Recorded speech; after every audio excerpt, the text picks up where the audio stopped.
Bonjour à tous, j'espère que vous allez bien. Nous allons parler aujourd'hui de la fiche activité en EP1 pour le CAP. Pourquoi parler de ça? Je suis en train de faire les corrections et je m'aperçois qu'il y a de très nombreux candidats qui font plus ou moins les mêmes erreurs. Donc je pense en fait que c'est très important de rappeler un petit peu ce que l'on attend de vous en tant que CAP pour justement cette fiche activité.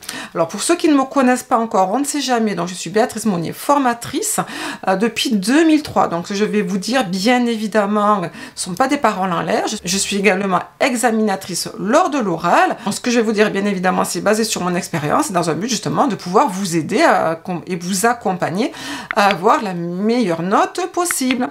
Donc c'est parti, on va essayer de regarder ça ensemble.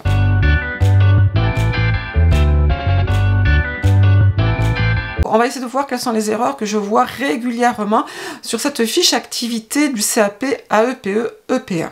Première erreur que je vois régulièrement, les objectifs de l'activité. Vous êtes très nombreux à oublier qu'une activité en crèche pour les 0-3 ans, son premier objectif c'est de s'amuser. L'enfant doit s'amuser, l'enfant doit prendre plaisir à faire l'activité. Ne jamais perdre de vue que en s'amusant, l'enfant forcément apprend.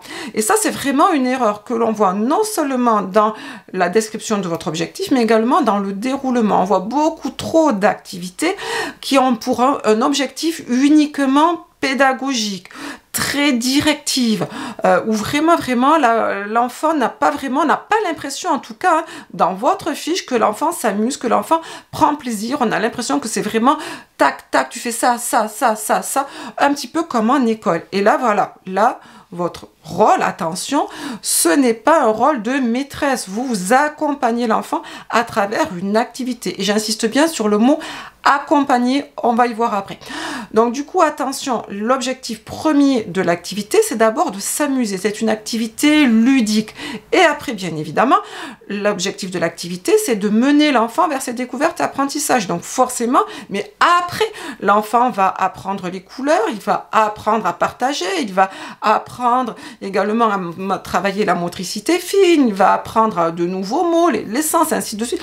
Mais voilà, mais attention, il faut vraiment mettre en avant d'abord cette partie, si vous voulez, jeu, plaisir, amusement. Je répète, un enfant apprend d'abord en s'amusant. Si vous d'abord vous lui objectif focalisé sur l'apprentissage, hop, là l'enfant, vous allez avoir forcément la question, qu'est-ce qui peut venir perturber votre activité ou quelles sont justement les conditions favorables à la mise en place d'une activité libre. Il faut que l'enfant s'amuse, c'est la première base. Donc ça, c'est vraiment important. Deuxième erreur que l'on voit également très fréquemment dans les activités, c'est qu'on a l'impression que vous êtes seul. Alors je parle je ne parle pas bien évidemment des instants maternels, mais plutôt des candidats qui sont en crèche, en EAJE. Mais on a l'impression que hop, vous êtes seul, tout est voilà, il n'y a personne dans la crèche. Voilà, non, attention, vous passez le CAP en tant qu'accompagnant, hein, d'accord? CAP AEPE, accompagnant. Donc du coup, attention, vous avez un supérieur hiérarchique. Ce n'est pas vous qui décidez de l'activité, c'est le JE. Attention. Et là, attention, c'est vraiment une erreur professionnelle que les examinateurs, je vais être honnête, dans certaines académies ne vont pas accepter. Vous devez, attention, rester à votre place. Vous n'êtes pas en tant que EJE, vous n'êtes pas là en tant qu'auxiliaire, bon ça c'est plutôt pour les soins, mais en EJE pour les activités, et vous ne faites pas non plus le rôle de la maîtresse, et ainsi de suite. Donc ça revient un petit peu tout à l'heure aux objectifs. Ce qui veut dire quoi? Ce qui veut dire que vous allez proposer une activité d'abord en EJE, à l'EJE, pardon, l'EJE va la valider, va la regarder, ainsi de suite, ou alors vous allez proposer une activité en fonction du projet pédagogique de la crèche, en fonction de ce que l'EJE vous a demandé, ainsi de... En tout cas, il faut vraiment qu'on voit cette partie, si vous voulez, de hiérarchie, ce travail d'équipe. Et ça, on ne le voit pas du tout, même dans la remédiation, ou plutôt dans la transmission. Voilà, pareil, on fait la transmission sur le cahier de transmission aux parents. Et puis le JE, les professionnels, hop, basta, ils ont disparu dans la planète. Je ne sais pas où ils sont partis, mais ils sont plus là. Attention, ça, c'est également pénalisable. Et ça, par contre, ça va vous enlever beaucoup de points. On fait très attention à ça. On reste à sa place. Et oui, malheureusement, voilà, il faut apprendre à rester à sa place. Et je sais que pour beaucoup de candidats, c'est très difficile parce que bien évidemment, vous avez plein d'idées, ainsi de suite. Eh bien non, on reste à sa place. Voilà. Comme troisième erreur, alors ça revient un petit peu aux mêmes objectifs, hein, sur la démarche d'animation. Démarche d'animation, ça revient à l'objectif. L'objectif, c'est de s'amuser. Donc, ne me mettez pas une démarche d'animation où l'enfant n'a aucune liberté, où l'enfant ne peut pas être libre de choisir, ne serait-ce que la gommette, ne serait-ce que la peinture, ne serait-ce que, voilà. Il faut que l'enfant soit libre. Vous, votre rôle, attention, c'est d'accompagner. J'insiste bien, accompagner. C'est votre AEPE, accompagnant. Donc voilà, il faut vraiment accompagner l'enfant et vous allez l'accompagner dans ses découvertes et apprentissages, mais vous l'accompagnez. Le rôle, ça va être de l'observer, ça va être de le guider, ça va être de lui demander, tiens, quelle est la couleur que tu utilises? Quelle est la couleur que tu as choisie? Tiens, qu'est-ce que tu fais? De demander de nommer, hein, nommer par exemple un animal, voilà, en fonction bien sûr de l'activité. Mais voilà, il faut vraiment que l'enfant puisse prendre plaisir. On est toujours dans cette notion de jeu, de découverte, mais par le plaisir.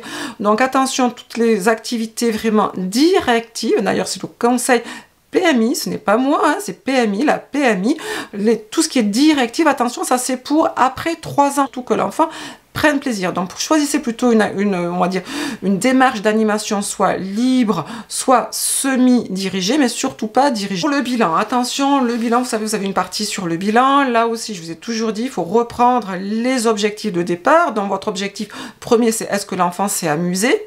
C'est la base. Et puis après, bien évidemment, si votre objectif c'était de faire travailler la motricité fine, est-ce que votre activité a permis à l'enfant de travailler votre motricité fine? Mais attention, on voit beaucoup de bilans où on a presque l'impression que c'est un bilan médical, où on reprend point par point ce que les objectifs et on essaye de reprendre. Mais vraiment, je suis honnête, vraiment on a l'impression que c'est quelque chose de médical. Donc attention, hop, stop. Là déjà, voilà, ce n'est pas votre rôle, ça sera le rôle de l'EJE, mais vous, votre rôle est toujours dans le rôle d'accompagner. Donc, à votre niveau, est-ce que l'enfant a pris plaisir? Est-ce que l'enfant a progressé dans la motricité fine? Est-ce que l'enfant a également respecté les consignes, ne pas mettre à la bouche, par exemple, partager ses jouets, ainsi de suite, voilà. Partez sur des petits bilans, mais voilà, vraiment à votre niveau. Ne dépassez pas votre rôle, vous n'êtes pas la maîtresse, vous n'êtes pas l'EJE, vous accompagnez l'enfant dans ses démarches et découvertes. Voilà, ça c'est très important. Pour la remédiation également, restez focus sur une seule remédiation. Il vaut mieux une seule ou deux, mais ça sert à rien d'évoquer plusieurs points négatifs sans en développer un. Alors bien évidemment, point négatif, voilà, il faut rester vraiment sur un point négatif au moment de votre activité.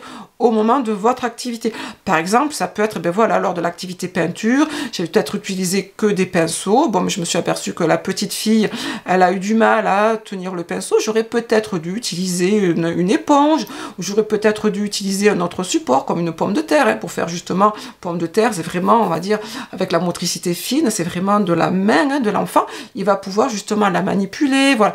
Restez focus sur un seul truc, et franchement, là, vous allez avoir une démarche professionnelle, terminée, hein, voilà. Je vous l'ai dit en début, je suis enseignante depuis 2003, donc j'en ai vu, hein, presque 20 ans, même 21 ans bientôt, vous voyez, ça passe.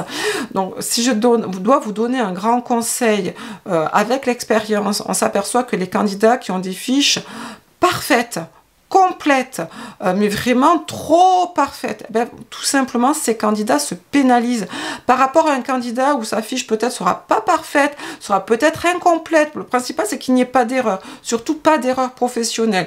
Sa fiche sera peut-être un petit peu plus légère que les autres, effectivement, voilà. Mais là au moins, ben, les questions elles sont ciblées, elles sont, voilà, on voit directement les questions. Pour les candidats qui sont avec nous, hein, on va dire des ateliers, alors pas ces derniers ateliers, mais les ateliers du samedi, on va reprendre justement ces questions sur les fiches PE, mais vous allez voir comment on dresse les questions, hein, voilà. Il faut vraiment que les questions sautent aux yeux. Si votre fiche est trop complète, avec des mots qui n'ont rien à faire avec votre CAP, des mots un petit peu compliqués, que vous êtes allé chercher, je ne sais pas où, peut-être dans des livres EJE ou auxiliaires, attention, là forcément vous allez avoir des questions beaucoup plus difficiles que les les autres qui, eux, vont arriver avec une fiche beaucoup plus simple, beaucoup plus allégée. Hop, on va direct à l'essentiel. Et là, bien sûr, les questions, elles sautent aux yeux. Et donc, forcément, il n'y a pas de surprise. Vous, par contre, vous allez partir avec des questions qui vont partir dans tous les sens. Ça sera vraiment très difficile de cibler vos questions. Donc, ça, vraiment, faites attention. Il vaut mieux une fiche, on va dire, un petit peu plus légère, qui respecte surtout vos compétences du CAP. Attention, c'est important, qui respecte vraiment les attentes vraiment des membres du jury. Et puis là, forcément, vous aurez une super note, une très très bonne note que les candidats qui veulent peut-être un petit peu en trop bien faire, qui pensent trop bien faire, et c'est super, je vous félicite. Mais attention, vous allez vous pénaliser. Donc voilà, comme je dis à mes candidats, là, il faut passer l'étape du CAP. Après, une fois que vous aurez passé cette étape du CAP, une fois que vous aurez le CAP, rien ne vous empêchera de montrer ce que vous savez faire, d'essayer de graver les échelons, mais c'est super, bravo, et je vous encourage, forcément. Mais là, attention, passez d'abord le CAP, parce que sinon, je vais être honnête, hein, je répète, hein, je suis examinatrice, je vois beaucoup d'examinateurs qui reprochent justement à ces candidats qui dépassent les bornes, comme on dit, donc faites attention, sachez rester à votre place. Exactement la même chose pour le concours ATSEM. C'est d'ailleurs un concours ATSEM, ça sera sur ça que vous allez être noté aussi. Quels sont vos compétences, quelle est votre mission, quels sont vos rôles, et est-ce que vous êtes capable de justement ne pas les dépasser. Donc je sais que pour certains c'est difficile, je m'en excuse, alors je vous dis pas ça pour justement, voilà, mais c'était vraiment quelque chose, je pense, un grand conseil, parce que je vois beaucoup, je pense avec les réseaux sociaux, on va dire, beaucoup de candidats veulent super bien faire, et c'est super, mais voilà, vous allez vous piéger. Faites très attention à ça.